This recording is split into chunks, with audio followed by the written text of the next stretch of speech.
My name is Harold Miller. I'm 81 years old and I live alone in a house I built with my own hands back in 1969. It sits at the edge of a quiet street in a mid-sized town in Ohio. The kind of town where every neighbor used to know your name, where kids once rode their bikes up and down the sidewalk and played until the porch lights came on. Now those sidewalks are mostly empty, and the houses I helped raise have been painted over so many times they barely resemble the neighborhood of my memory. My own house still looks the same. White siding, red shutters, a small porch with a creaky swing that I fixed a dozen times over the years, but still groans like an old man every time it's sat on. I used to sit there with my wife, Ellen, every summer evening for almost 5 decades. She'd knit or do crossword puzzles, and I'd sip coffee, just enjoying the silence, the air, the way her foot would occasionally brush against mine. She passed away 9 years ago this September. Stroke, quick, unfair. I've kept the porch swing exactly as it was, as if she might return to it one day. Inside the house, everything remains in its place, not out of neglect, but because moving anything would feel like tearing pages out of a book you haven't finished reading. Ellen's scarves still hang on the coat rack. Her favorite ceramic mug, the one with the blue birds she painted at a community class in '82, sits beside mine in the cupboard. The smell of cinnamon and old paper lingers in the kitchen, just as it did when she used to bake apple pies in late October, when the air would turn crisp and the leaves outside the kitchen window turned the color of rust. I don't bake anymore. I hardly cook. Most days I get by on toast, soup, and coffee. But every now and then I'll open one of her old recipe books and run my hand across her notes in the margins. She always wrote in cursive, even when she was in a hurry. And for a few minutes, it's almost as if I can hear her voice in the room, again, telling me to be careful not to burn the crust. I had 2 sons. Now I have 1. The older, Daniel, died in a car accident when he was 27. He was a gentle soul, wanted to be a teacher, loved the outdoors. The day he died, something inside me cracked, a soundless fracture that never fully healed. My younger son, Rick, survived, married Amanda, and moved to Columbus about a decade ago. He works in insurance. She does something with interior design. Though I've never seen any room she's decorated that didn't feel like a hotel lobby. They visit a few times a year, usually for the holidays.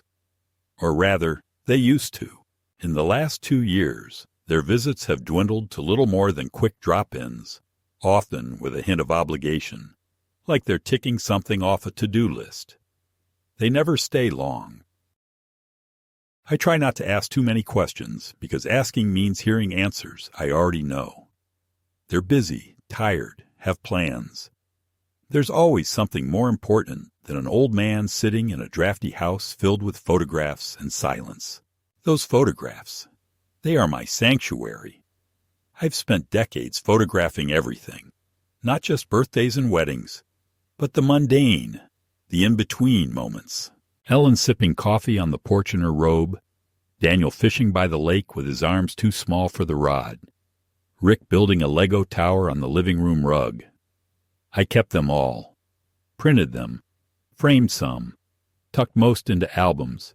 In total, there are maybe 36 full photo albums in the living room bookshelf, leather-bound, some falling apart at the seams. They are, in many ways, my life's work. My own quiet testimony to the years that passed, the joys, the regrets, the people who mattered. When I feel myself slipping into loneliness, I pull one from the shelf and open it, like scripture.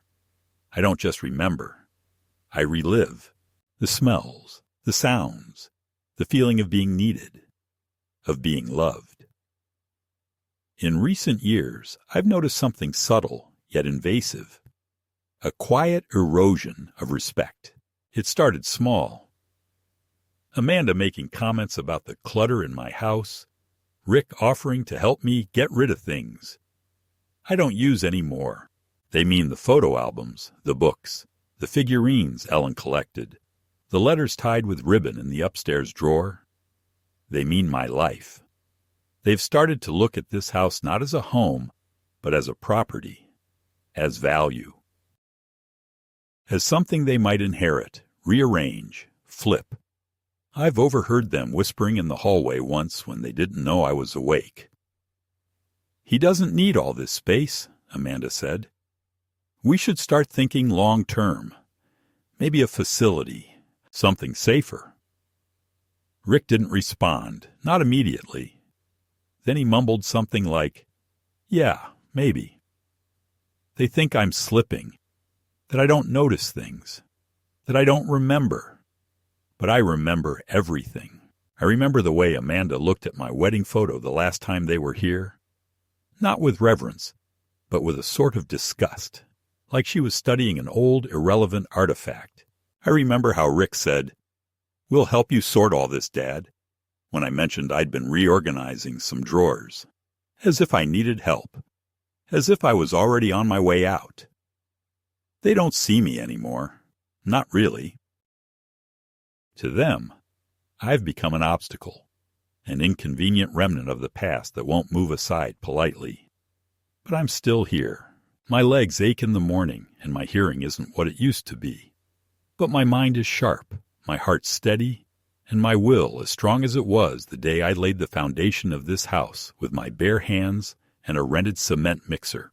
What they don't know, what they've never bothered to ask, is that the land this house sits on is mine, paid off, deeded, and recently revalued after the city announced plans for a new development nearby. They have no idea what this place is worth, not just sentimentally, but financially. I didn't tell them. I didn't tell anyone. It was something Ellen and I decided back in 2008 when we refused to sell to a developer who came around offering checks with too many zeros. "Let the boys build their own future," she said. "This house is ours." And it still is. Mine. Mine to protect. Mine to honor. Mine to decide what becomes of it. So now, every morning, I wake up in a house filled with memory, tension, and the creeping suspicion that my own family is waiting. Not for my blessing, but for my absence. I drink my coffee slowly, staring out the window, and I wonder what will happen when the masks come off, when the false kindness fades, and when their true intentions finally show. And I wonder if they've forgotten one crucial thing. I may be old, but I am not powerless. Not yet. It was a Tuesday morning in early May, the kind of morning where the air still carried a trace of spring frost, though the sun was trying its best to convince the world otherwise. I had just poured my second cup of coffee and was settling into the armchair by the window, the one with the lopsided cushion Ellen used to threaten to restuff but never did, when the phone rang. It startled me. I hadn't spoken to anyone in a week, and the only calls I received lately were from telemarketers or pharmacy reminders. But this call had a familiar number. Rick. My heart jumped, not with joy exactly, but with a kind of cautious optimism. It had been nearly 4 months since I'd last heard his voice, and even then it was a brief call to inform me that Hazel, my granddaughter, had made Dean's list. No follow-up, no invite for dinner, no, "How are you, Dad?" So when I picked up the phone, I braced myself for an announcement rather than a conversation. "Hi, Dad," Rick said, his voice too upbeat, too rehearsed. "Hey, we were thinking of coming down this weekend. Maybe stay a couple of nights, help you out with a few things around the house." I was so surprised, I didn't speak for a moment. The idea of them coming down was so out of the ordinary that I immediately knew something was off. Still, I managed to say, "That sounds nice, Rick. What's the occasion?" There was a pause, barely a second, but I heard it. "No occasion. Just thought we'd spend some time together. It's been too long." That was true, and it didn't sound like him. Rick was never one for spontaneous sentiment. He didn't say, spend time together, unless there was a meeting agenda behind it. I agreed, of course. What else was I supposed to do? Hang up on my own son? So I spent the next few days cleaning, dusting, putting fresh sheets in the guest room, making a grocery list, even baking Ellen's banana bread recipe from memory, something I hadn't done in years. I caught myself humming while folding towels. A dangerous hope had settled in me, something warm and foolish. Maybe they were finally turning a page. Maybe they missed me. They arrived Friday afternoon in Amanda's shiny black SUV, the one she always parked as far away from the neighbors' cracked driveways as possible.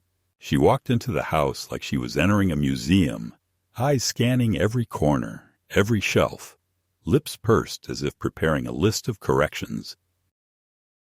Rick followed, carrying a small overnight bag and that look he always wore when he was uncomfortable in his own childhood home, a mixture of nostalgia and impatience. "Smells like memories," Amanda said, offering a tight smile that didn't reach her eyes. I chose to take it as a compliment. I hugged my son and offered coffee, which they declined, saying they were watching their caffeine intake. Amanda pulled out a folder from her tote bag and placed it on the kitchen table with a casual thud that made my stomach tighten. "We wanted to talk to you about something, Dad," Rick said, avoiding my gaze. "Something we've been thinking about for a while." I sat down slowly, the warmth from earlier already beginning to fade. Amanda leaned forward, her voice syrupy, calculated. "This house, it's beautiful. But it's a lot for one person. The stairs, the yard, the maintenance. Have you considered simplifying things? Maybe moving somewhere more manageable?" I looked at her, then at Rick, who was staring at the table like it held the answers he didn't want to say aloud. "You mean a retirement home," I said, not as a question, but as a fact. Amanda's eyes widened in mock surprise. "Not a home, per se. A senior living community, with services, activities, people your age. You'd have your own apartment, of course." Rick finally looked up. "It's not about getting rid of the house. It's about your safety, Dad. We just worry about you here alone." I took a breath, slow and steady, trying to keep the tremor out of my hands. "This is my home," I said. "I built it. I raised my family here. I buried my wife from this house." "What exactly is unsafe about that?" Amanda leaned back, crossing her arms. "It's not just about now. It's about the future. What if something happens? What if you fall and no one's here?" Rick jumped in, sensing the rising tension. "We've looked at a couple of places, just to see. They're really nice, and they handle everything. Meals, housekeeping, even transportation to appointments." I laughed, not kindly. "So what? I become a guest in my own life? Pay someone to drive me to the grocery store because my own son can't be bothered to visit?" That hit him. He flinched slightly, but Amanda was unshaken. "You're being dramatic. We're just trying to help." The conversation spiraled after that. Every objection I raised was met with a rehearsed rebuttal.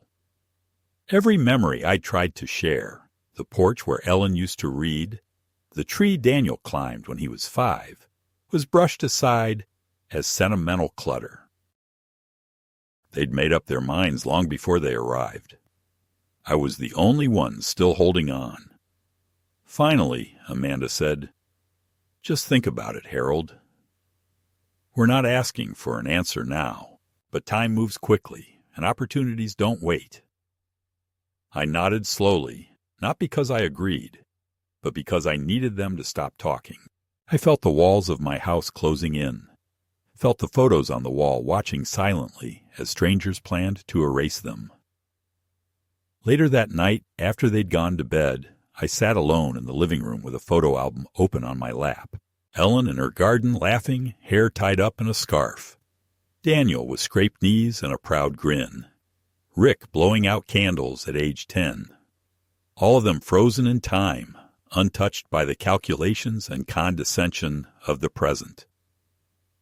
I didn't cry. I just sat there, heart beating too loud in the silence, understanding for the first time that something irreversible had begun. This wasn't just a conversation. It was a maneuver, a shift in power. They weren't visiting to connect. They were here to begin the process of taking. And what they didn't know, what they couldn't possibly understand, was that I had no intention of letting that happen quietly. The next morning arrived wrapped in the kind of brittle silence that only families know. The kind where everyone pretends nothing happened, but every word feels like walking barefoot across broken glass. Amanda was already in the kitchen when I came down, dressed immaculately, as if she were heading to a meeting rather than staying in her father-in-law's home. She offered a curt, "Good morning," while slicing fruit with unnecessary precision. Rick followed a few minutes later, disheveled and groggy, murmuring something about sleeping on a too-soft mattress. I nodded and sat down at the table without saying much, sipping my lukewarm coffee and pretending to read the front page of the paper. No one mentioned the conversation from the night before, but it hung there, unspoken, like a fog that wouldn't lift. They had come, allegedly, to help. And help they did. Just not in the way I'd expected. Before I could stop them, Amanda had opened the hall closet and started pulling out boxes, muttering about decluttering. She claimed it would be therapeutic, that streamlining my belongings would make things easier in the long run. Rick, ever the silent accomplice, nodded along, occasionally lifting a box or stacking things on the living room rug. I stood by helplessly at first, trying to make sense of what they were doing. These were my things: photo albums, VHS tapes of Christmas mornings, Ellen's crocheted blankets, even Daniel's old school reports, all treated like expired groceries. Amanda held up one album, its spine cracked, the leather worn smooth by time and touch. "Do you really need to keep all of these?" she asked, holding it like it might stain her blouse. "They're full of pictures no one even looks at." I took the album from her without a word and opened it to a page I knew by heart. Ellen in a wide-brimmed hat, covered in flour and laughter. Daniel on his tricycle, one foot bandaged. Rick, maybe 8 years old, beaming as he held a turtle he'd found by the pond. "These are my life," I said quietly. Amanda sighed. "They're dusty and moldy, Harold. No offense, but it's not healthy to live like this. Some of these albums smell like a basement. We should digitize the important ones and toss the rest." I didn't answer. I simply carried the album back to my study and placed it gently on the desk. When I returned, 2 more boxes were stacked by the door, sealed shut with masking tape. By lunchtime, they had moved on to the attic. I heard thuds and the rustle of plastic storage bins being dragged across the wooden floor. I stood at the foot of the attic stairs, staring up into the darkness, debating whether to go up. But I didn't. I didn't want to see what else they'd labeled non-essential.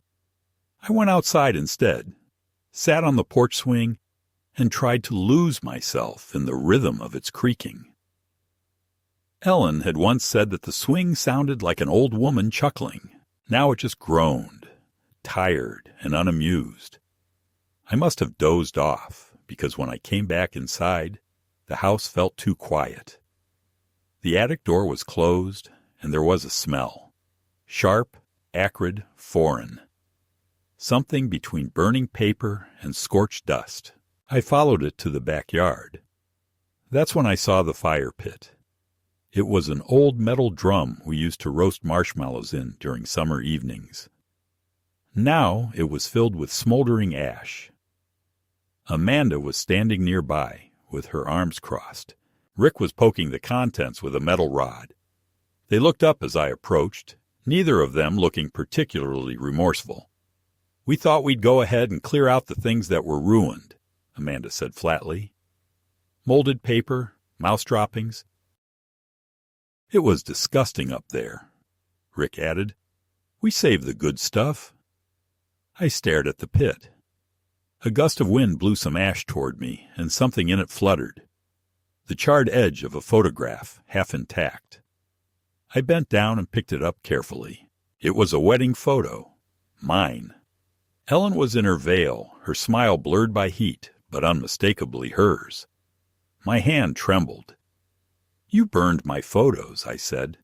Not a question. Amanda didn't flinch. "Some of them were beyond saving, Harold. Honestly, it's for the best. Who was even going to look at those?" I looked at Rick, but he wouldn't meet my eyes.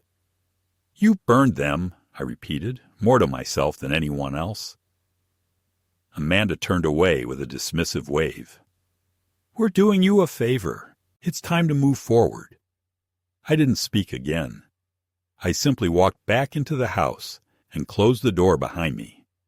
I went to my study, locked the door, and sat down.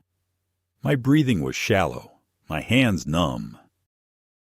On the desk was the album I had saved earlier. I opened it again, slowly, page by page. Half of the images were now irreplaceable, burned to ash in a backyard fire like trash. I felt something inside me tighten, a knot of grief and fury so dense I could hardly swallow. They had destroyed Ellen. They had erased Daniel. They had taken from me the only thing left that couldn't be bought or replicated. Memory. That night I didn't join them for dinner. I heard them downstairs, laughing, watching something on television, their voices muffled and distant. I sat in my darkened room, staring at the album in my lap, wondering how people who claim to love you could be so careless with what you hold sacred. I thought about what Amanda had said, about moving forward. And I realized something that changed everything. They weren't here to help me move forward. They were here to remove me from the equation entirely. This wasn't a cleanup. It was a quiet replacement, a hostile renovation masked as concern. They wanted the house, the land, the insurance, my life, sanitized and sold. And I remembered something then, something Ellen and I had agreed on long before she passed, a backup plan, a legal clause buried in a will no one had asked to read. I stood up, suddenly alert, and pulled open the bottom drawer of my filing cabinet. Behind tax returns and insurance forms, I found the folder. Advance Directive, Legal Ownership, Deed Addendum. My name, my signature, a notary seal. The memory came back in a flash. Ellen sitting at the lawyer's office beside me, her hand on mine. "We need to make sure," she had whispered, "that your wishes are protected. Just in case they ever forget who you are." I hadn't thought about that moment in years, but now it glowed in my mind like a torch in the dark. They thought I was an old man, tired and easy to manage. They thought they could burn my memories and I'd simply forget they ever existed. But what they forgot was who owns this house, this land, this history. They forgot who I was before I was just Dad or the old man. They forgot that behind every photograph they turned to ash, there was a man who had built something worth remembering. And what they couldn't burn, what they couldn't even see, was what came next. The following morning unfolded beneath a haze of gray clouds, the kind that seemed to absorb sound and intention alike, leaving everything muffled and slightly surreal. I awoke early, though I hadn't truly slept, my thoughts having churned like a washing machine through the long night. I sat at the edge of my bed for several minutes, my feet resting on the cold floor, staring at the wooden wardrobe across the room where Ellen's church dresses still hung behind its doors. I didn't need to see them to know they were there. I remembered each one. The blue floral she wore to Daniel's high school graduation, the dark green she saved for Christmas Eve, and the cream lace she wore when we renewed our vows on our 40th anniversary. I dressed deliberately, wearing my best slacks and the pressed flannel shirt Ellen once called my gentleman's uniform. then walked downstairs to find the house already stirred by activity. Amanda's voice carried from the kitchen, low and insistent, discussing something with Rick that stopped abruptly when I entered the room. Their expressions shifted, too quickly from scheming to smiling. "Morning, Dad," Rick said, a little too bright, as if nothing had happened, as if yesterday hadn't happened. Amanda placed a plate of scrambled eggs on the table. "We thought we'd make breakfast," she said, setting the food down like it was a peace offering. I nodded without speaking, taking my seat. I noticed they'd already eaten. Their plates were pushed aside with the laziness of people who lingered, waiting for a specific moment to pounce. Amanda poured orange juice into my cup, then sat down across from me, folding her hands. "We've been thinking," she began, as if this wasn't something they had decided weeks ago, "about what we discussed yesterday, about your future, and we have a proposal." Rick reached into his messenger bag and pulled out a crisp manila folder, sliding it across the table to me. "It's just an option," he said, his voice deliberately gentle, like a vet approaching a wounded animal. I opened the folder, and inside was a brochure, glossy, full color, saturated with artificial smiles and sunlight. Maplewood Horizons, a vibrant community for active seniors. There were photos of well-dressed elderly couples walking hand in hand through landscaped gardens, participating in watercolor classes, riding stationary bikes under soft fluorescent light. It all looked clean, polite, and hollow. Below the brochure was a document labeled Preliminary Agreement, Assisted Transition Package. My name was already typed at the top. "You filled this out," I said, more observation than accusation. Amanda leaned forward. "It's just a placeholder, Harold. Nothing binding. We talked to someone there, just in case you were interested." Rick added quickly, "It's got great reviews, and it's only 15 minutes from our place. We could visit all the time." I closed the folder and slid it back across the table. "No." Amanda blinked. "No to which part?" "No to all of it," I said. "No to leaving my home. No to giving up what little I have left of a life you've already gutted." Rick's face darkened. "We're just trying to help." "You burned Ellen," I said. His jaw clenched. Amanda sighed dramatically. "You're being emotional. It was a few damp photo albums. We didn't destroy anything important." "You destroyed everything important," I said. Amanda stood, hands on her hips, her voice rising. "You're being impossible. Do you even understand how much time and energy we've spent trying to make this easier for you?" Rick stood too, his expression harder than before. "Maybe it's time we're honest, Dad. You're not managing well. You forget things. You let the mail pile up. The yard is overgrown. And last year, you left the stove on." That last part was a lie. I remembered that day clearly. I had turned the burner off, but it clicked for a moment afterward, and Amanda happened to be visiting. She twisted the incident into a melodrama of near-death proportions. "You're not safe here," Rick said, "and this house is falling apart. So let it fall," I said. "At least it will do so with dignity, which is more than I can say for the two of you." There was a long silence. Amanda walked to the sink, rinsed her cup as if to remind herself of her control, and turned back to me. "Then we'll have to consider alternatives," she said. "If you're not going to make responsible decisions, then we'll need to intervene." Something shifted in the room then. Not the volume, not the light, but the air. It felt suddenly colder, more sterile. The word intervene echoed in my mind with an ominous ring. I stood slowly, using the back of the chair for support, and met Amanda's gaze with one of my own. "You can try," I said, "but you'll regret it." She didn't respond. She just stared back, her eyes unreadable. Rick opened his mouth as if to say something, then closed it again.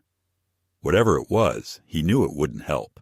I left the room, went back to the study, and opened the drawer where I'd found the old deed and legal documents. I examined the language again. more carefully this time. The clauses were clear. I held primary control of the estate. I had sole authority to alter or revoke any transfer of ownership.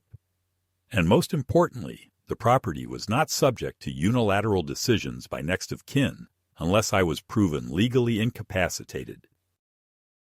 I sat back in the chair, the edges of my vision trembling slightly with the weight of what I had just confirmed.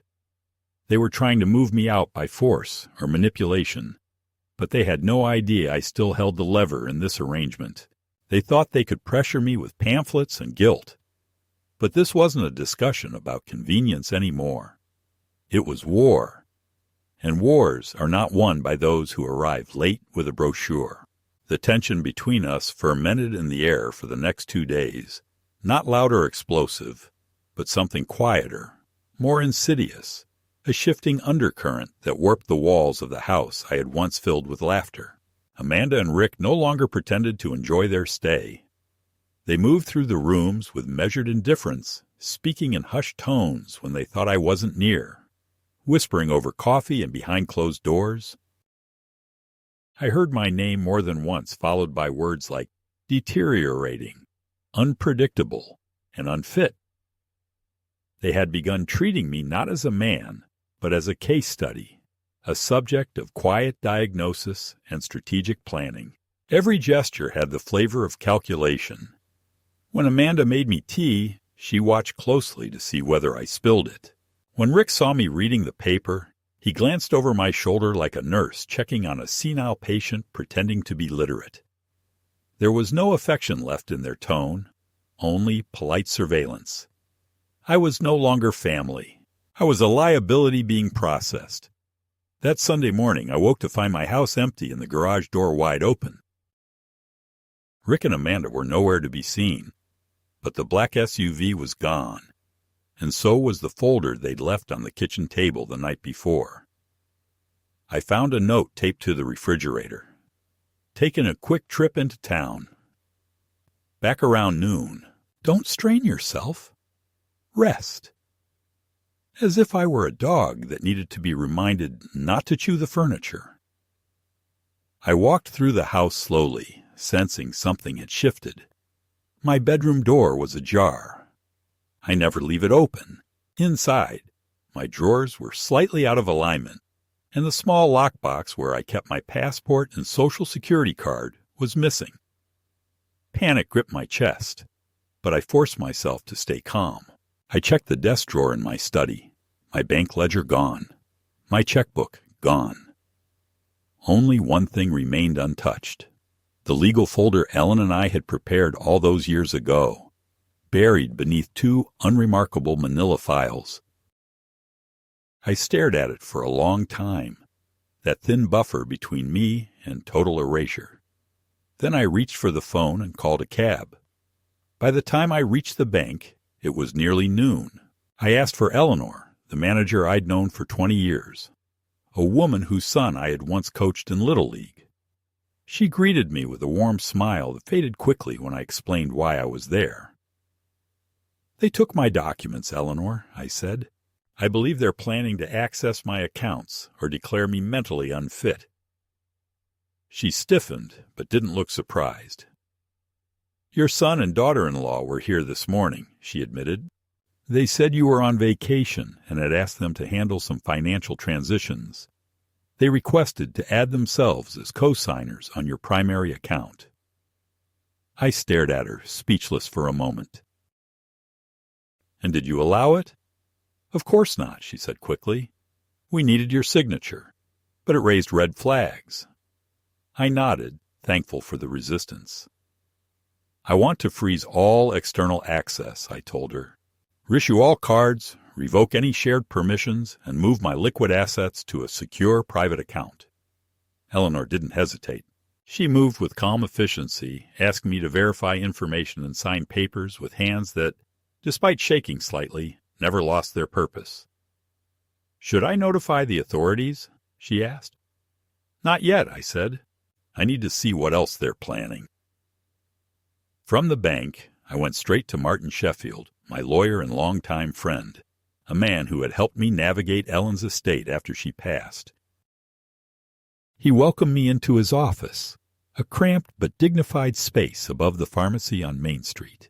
I handed him the legal folder and explained everything: Amanda's decluttering, the fire pit, the brochures, the missing documents, the attempt at financial infiltration.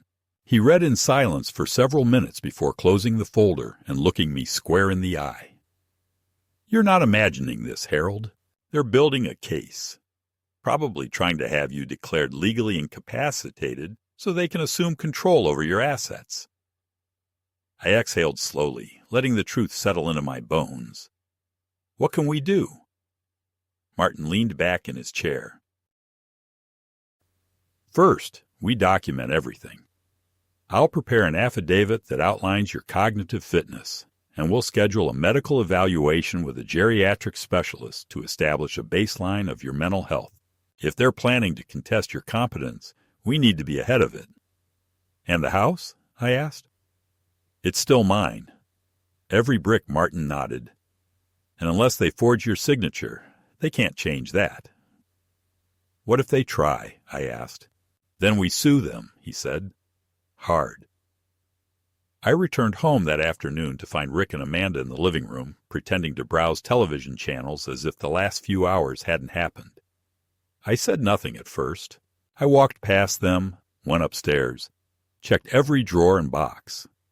My checkbook had been returned, but the pages were creased as if thumbed through hastily. My passport was back too, poorly hidden beneath a pile of mismatched socks.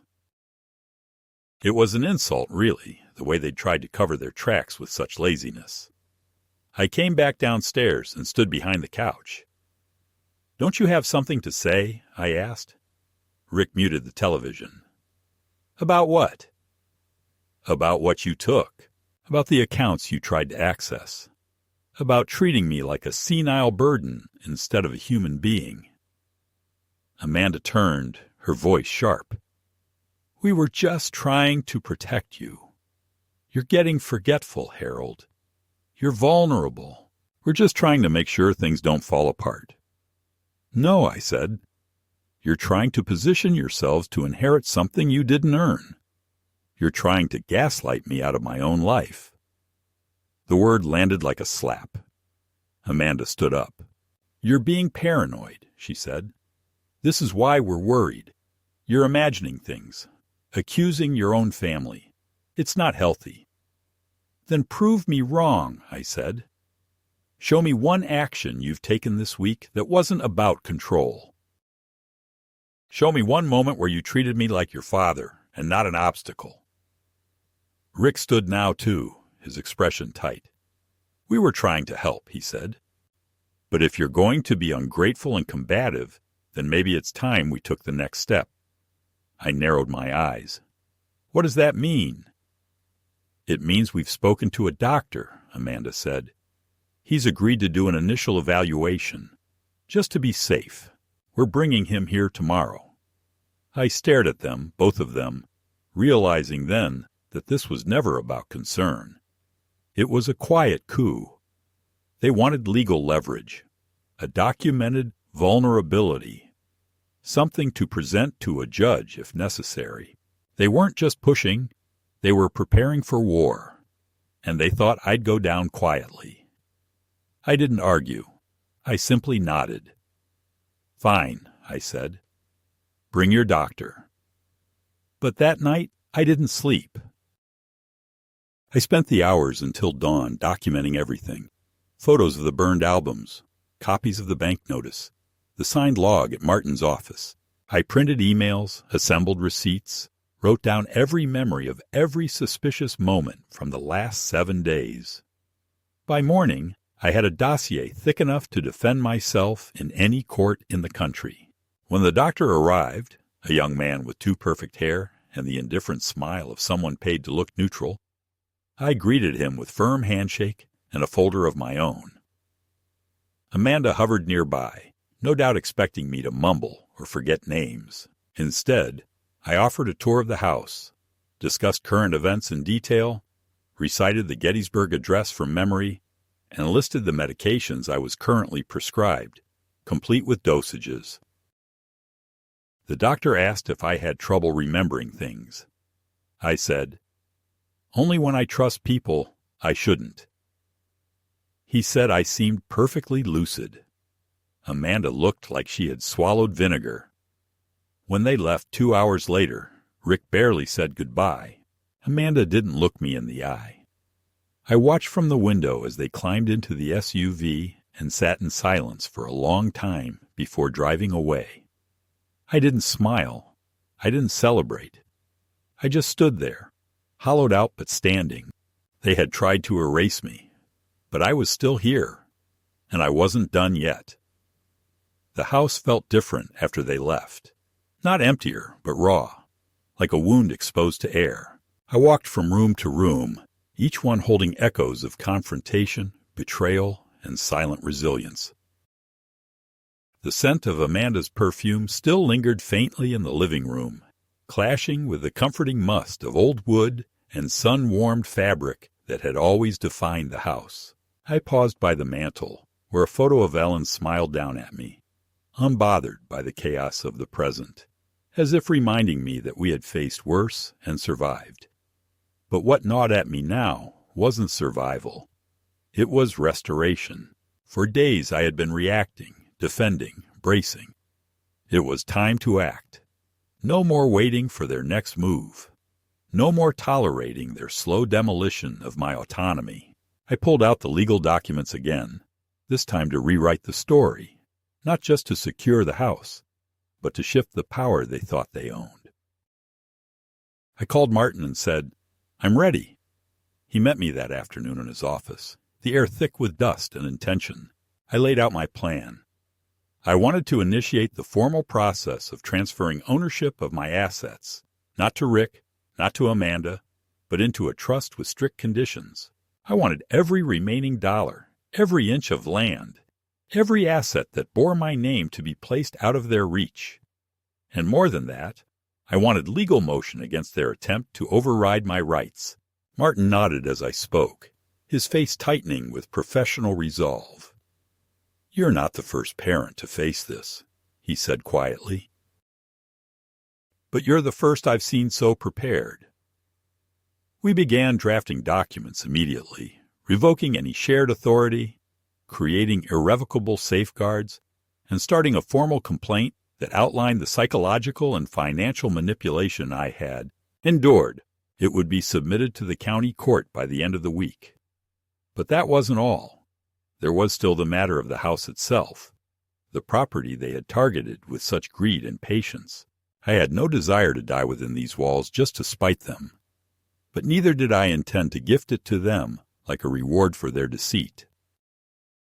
There was an answer, one Ellen and I had discussed years before, almost as a joke, but which now shimmered with possibility. Back in 2006, we'd received an offer from a local nonprofit that supported transitional housing for veterans and low-income seniors.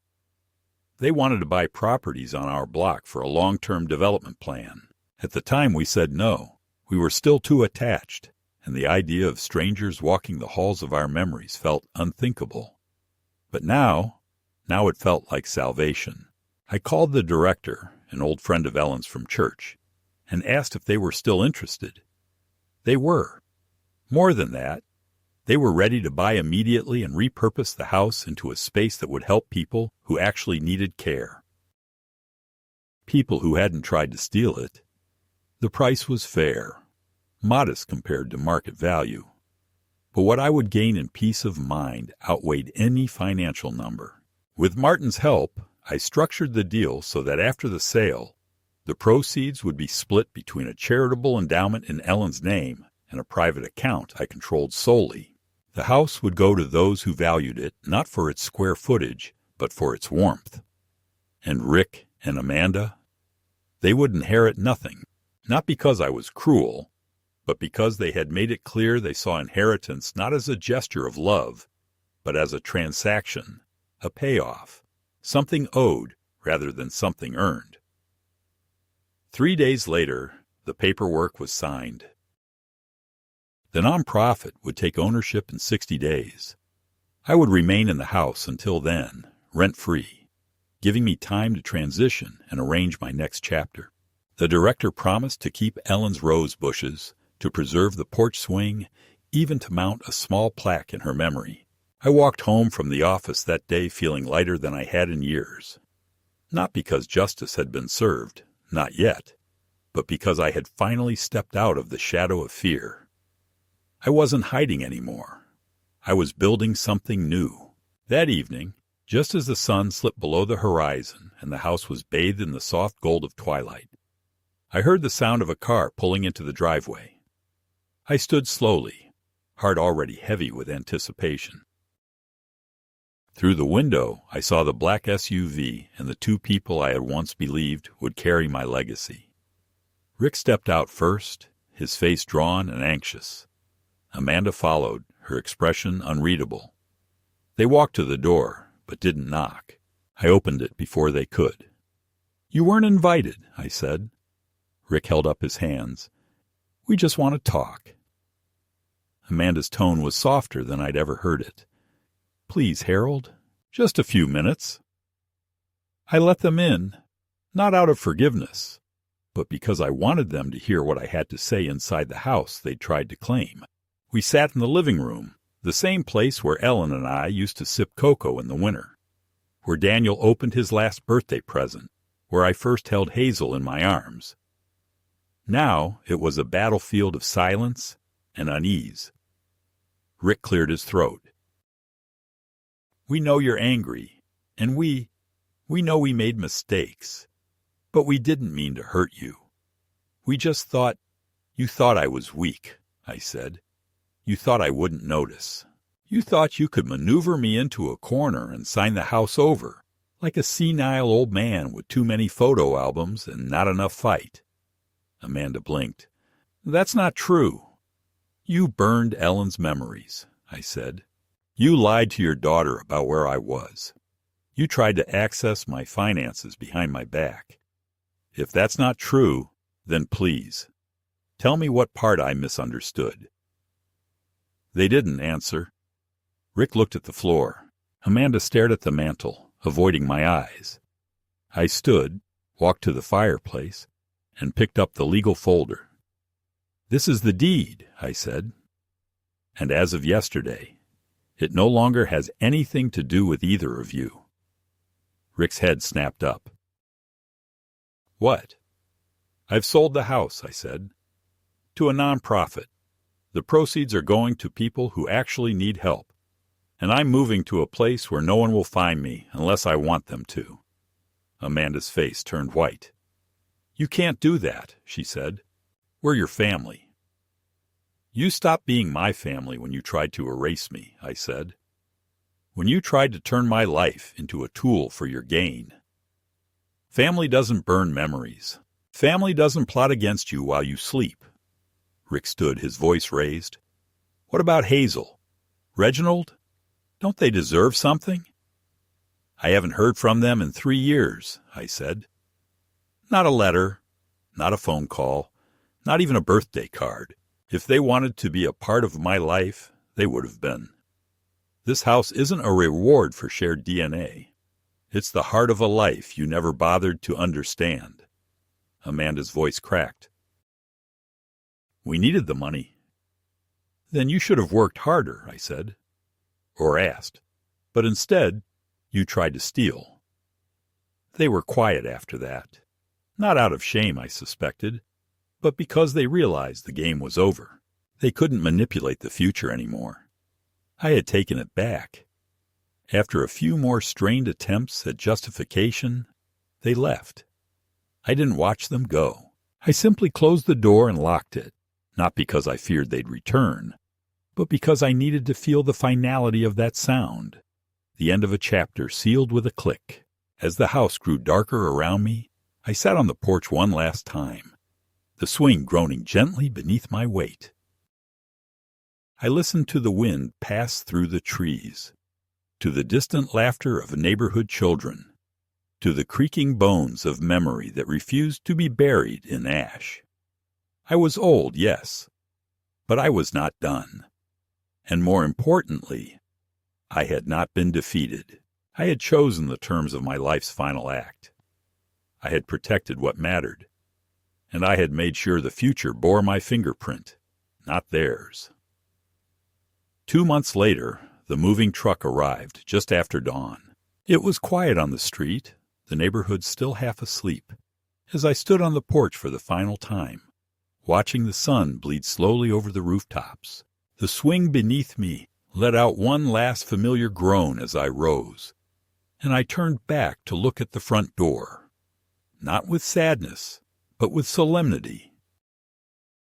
Everything in this house had been packed deliberately, intentionally, with my own hands, so no one else could touch what was left of Ellen or Daniel, or the fragments of my own life I had chosen to carry forward.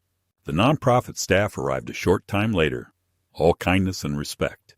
They spoke in gentle tones, like mourners at a wake, though they didn't realize that what was dying here was not a man, but the illusion that I would ever be quietly claimed by anyone but myself.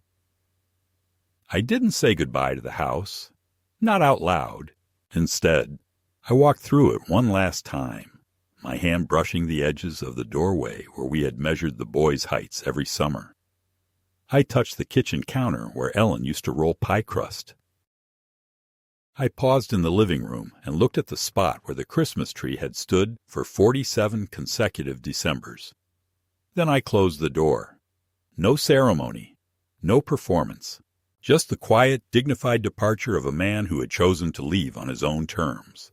The apartment I moved into is modest, a 2-bedroom on the edge of a small park, where older folks walk their dogs and strangers say hello in passing without expectation.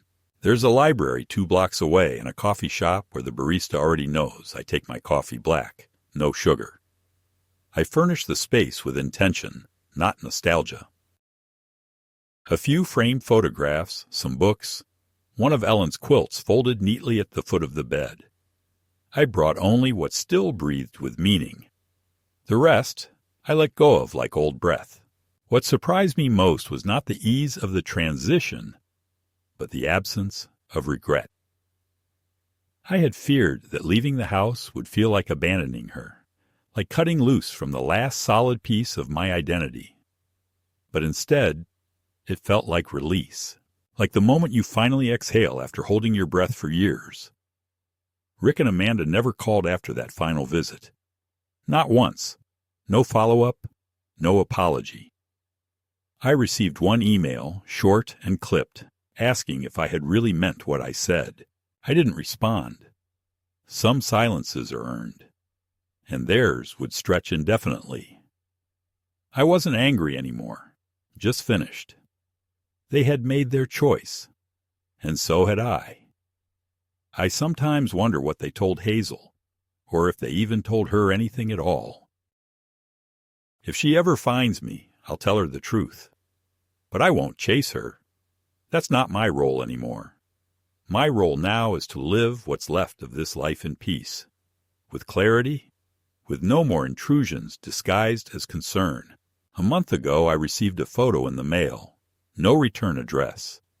Just a simple snapshot of the house, now freshly painted, the porch still intact, the rose bushes trimmed and blooming like they used to under Ellen's hands. Beneath the photo, a handwritten note. Thank you. We're home now. It was signed by a woman named Teresa, a retired nurse and widow who had moved in with her sister. They had turned the upstairs into 2 private rooms and opened the main floor to neighborhood gatherings. We host potlucks on Wednesdays, she wrote, and we kept the swing. It squeaks, but it's still strong. I read the note 3 times, and then placed it in the one photo album I hadn't lost, the one Ellen had titled For Later. I didn't cry. I didn't need to. It was enough to know that the house had found another purpose, that it hadn't been reduced to ashes or profit or strategy, that it had become a home again, this time to someone who needed it. Some evenings, I sit on my small apartment balcony with a cup of tea and think about the past, not with bitterness, but with something closer to reverence. Life gave me joy, and grief, and love, and betrayal. but it also gave me the strength to choose how it ends. They burned my photographs. They tried to erase what made me who I am. But in the end, it wasn't the past that needed protecting. It was the future, and they forgot who held that in his hands. Now I do.